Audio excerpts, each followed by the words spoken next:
100 سال کے بعد زندہ ہونے والے مردے سے جب سوالات کیے گئے کہ تیری موت کیسے آئی، تیری روح کو کیسے قبض کیا گیا اور وہ منظر کیسا تھا، اس نے نبی کریم صلی اللہ علیہ وآلہ وسلم کو کیا بتایا، اور کل قیامت کے دن سیاہ چہرے والی موت جب انسان کے سامنے آئے گی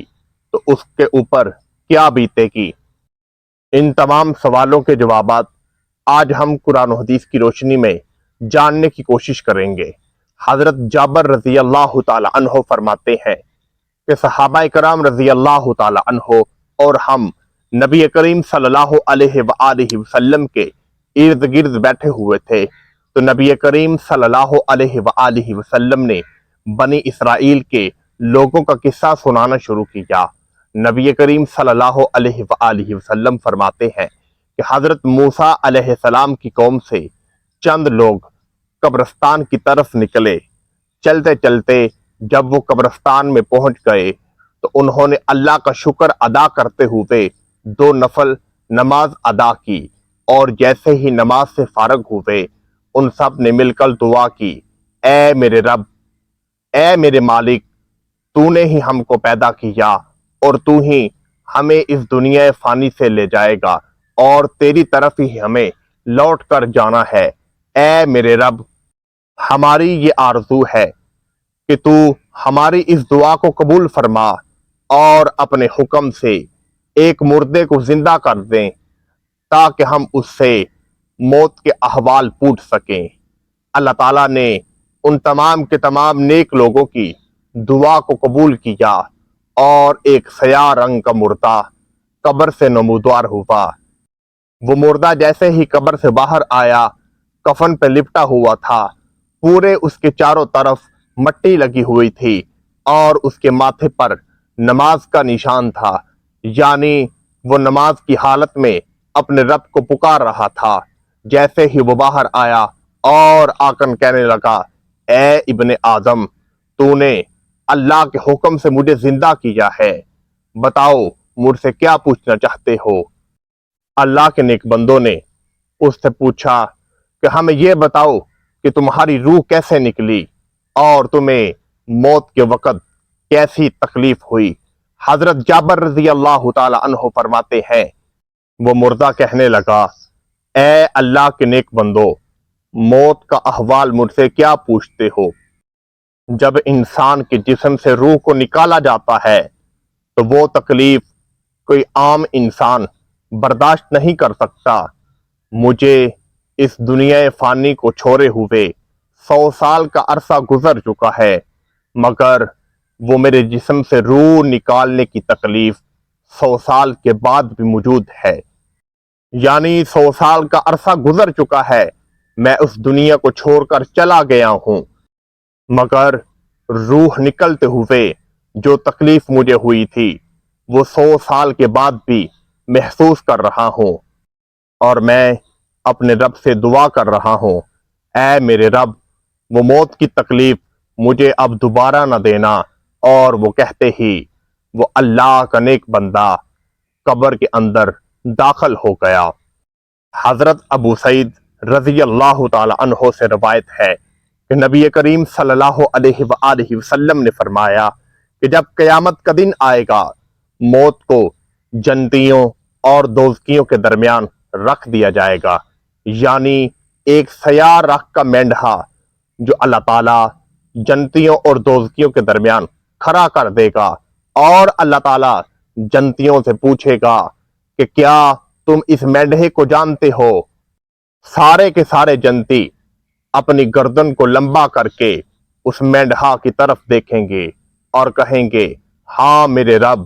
یہ وہی موت ہے جس نے ہمیں تم سے ملا دیا۔ اس کے بعد اس مینڈھا کو دوزکیوں کے سامنے پیش کیا جائے گا تو مینڈھا کو دیکھ کر دوزکی گھبرا جائیں گے۔ اللہ کے عرش سے آواز آئے گی، اے دوزکیوں، کیا تم اس مینڈھا کو جانتے ہو؟ تو وہ گھبراتے گھبراتے کہیں گے، ہاں میرے رب، یہ وہی موت ہے جو دنیا کی عیش و عشرت سے ہمیں نکال کر ہمیشہ ہمیشہ کے لیے تمہارے پاس لے آئی، اس وقت اللہ تعالیٰ اعلان کرے گا، جنتیوں مبارک ہو، تمہیں کبھی بھی دوبارہ موت نہ آئے گی، اور انہیں جنت میں داخل کر دیا جائے گا، اور اس مینڈھا کو ہمیشہ ہمیشہ کے لیے ذبح کر دیا جائے گا، یعنی موت کا تصور بھی جنت میں نہیں ہوگا۔ اس کے بعد نبی کریم صلی اللہ علیہ وآلہ وسلم نے یہ جملے ارشاد فرمائے، آپ ان لوگوں کو حسرت کے دن سے بچائیں جس دن جنت اور دوزخ کا فیصلہ کر دیا جائے گا، اور وہ لوگ جو دنیا کی غفلت میں پڑے ہیں، اللہ کے احکامات کو بھولے ہیں، وہ عنقریب ایمان نہیں لائیں گے۔ حضرت ابو رحمان بن سمرہ رضی اللہ تعالی عنہ سے روایت ہے، نبی کریم صلی اللہ علیہ وآلہ وسلم اپنے بستر پر آرام فرما رہے تھے کہ اللہ کے نبی نے عجیب خواب دیکھا کہ میرا ایک امتی ہے جو دوزخ کے کنارے چل رہا ہے۔ وہ دوزخ کی گھبراہٹ کو دیکھ کر گھبرا رہا تھا کہ اچانک اللہ کا خوف اس پر طاری ہو گیا، اور نبی کریم صلی اللہ علیہ وآلہ وسلم نے فرمایا کہ میں نے خواب میں دیکھا کہ اللہ کا خوف اس پر طاری ہوتے ہی اس کی مغفرت کر دی جاتی ہے۔ نبی کریم صلی اللہ علیہ وآلہ وسلم فرماتے ہیں، ایک دوسرے شخص کو میں نے دیکھا جو عنقریب دوزخ کی آگ میں گرنے ہی والا تھا، مگر دنیا میں خوف خدا کی وجہ سے اور جہنم کے ڈر سے اور اللہ کے عذاب کے ڈر سے اس نے جو آنسو بہائے تھے وہ آنسو اس کے سامنے آ گئے، اور اللہ تعالیٰ نے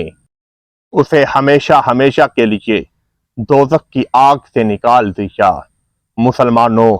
یہ دنیا فانی ہے۔ ایک طرف حضرت علی المرتضیٰ شیر خدا رضی اللہ تعالی عنہ ایک مردے کو زندہ کرتے ہیں اور پوچھتے ہیں، اے مرنے والے انسان بتا